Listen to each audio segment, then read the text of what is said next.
500 रुपए और 1000 रुपए के करेंसी नोट लीगल टेंडर नहीं रहेंगे। 2016 की रात 8 बजे पीएम मोदी ने जो किया उसका जख्म आज तक कांग्रेसी आतंकी पाक प्रेमी और माफियाओं को चुभती है। धुरंधर फिल्म ने उसी घाव को फिर से ताजा किया है और दिखाया है कि चाय वाले के आने से पहले सिर्फ भारतीयों के साथ नहीं बल्कि उनकी अस्मिता, उनका फ्यूचर, यहाँ तक कि उनके रुपयों के साथ क्या खिलवाड़ किया जा रहा था। धुरंधर फिल्म के पार्ट 1 में अजित डोभाल का रोल निभा रहे आर माधवन पूछते हैं, पाकिस्तान को हमारे 500,000 नोट के प्रिंटिंग प्लेट्स मिले कैसे? इसका जवाब हम आपको बताते हैं। ये कहानी शुरू होती है 2006 से। भारत सरकार security printing and meeting corporation of India limited नाम से एक कंपनी बनाती है जिसका काम देश की करेंसी को छापने का होता है और इसके मुखिया बनते हैं अरविंद मायाराम।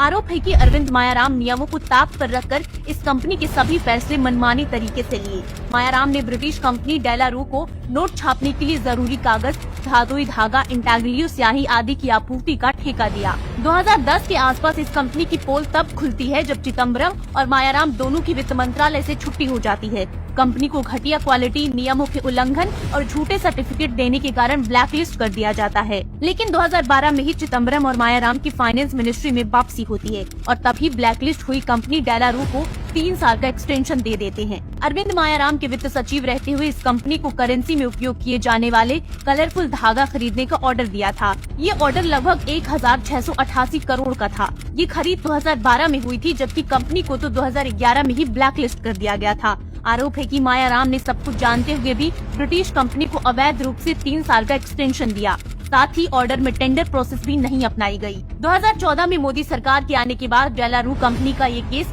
पीएमओ तक पहुंचता है। डेलारू कंपनी से आपूर्ति रोक दी जाती है और नए सिरे से टेंडर जारी किए जाते हैं, जिसके बाद साल 2005 के मुकाबले लगभग आधी कीमत करेंसी मटेरियल की आपूर्ति होने लगती है। सरकार इसकी जांच सीवीसी को सौंपती है। पड़ताल के बाद सीवीसी इस पूरे मामले को सीबीआई को हैंडओवर करती है। कथित करेंसी घोटाला देश की सुरक्षा से जुड़ा केस है क्योंकि जिस कंपनी से डील होती है उससे पहले शर्त होती है कि वो दुश्मन देश का वैसा मटेरियल सप्लाई नहीं करेगा जो भारत में सप्लाई होगा। लेकिन कांग्रेस की करीबी मायाराम ने जिस कंपनी को एक्सटेंशन दिया उसी कंपनी पर आरोप लगे हैं कि वो पाकिस्तानी करेंसी छापने और उसको भी वही मटेरियल उपलब्ध करवा रही थी। लेकिन जैसे ही मोदी जी ने फर्जी करेंसी पर रोक लगाने के लिए नोटबंदी की कि वो माफियाओं की कमर टूट गई, उनकी फंडिंग धराशायी हो गई।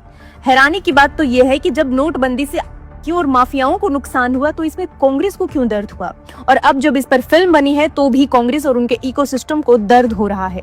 अब आप ही बताइए, इसे करप्शन कहें या राष्ट्रद्रोह?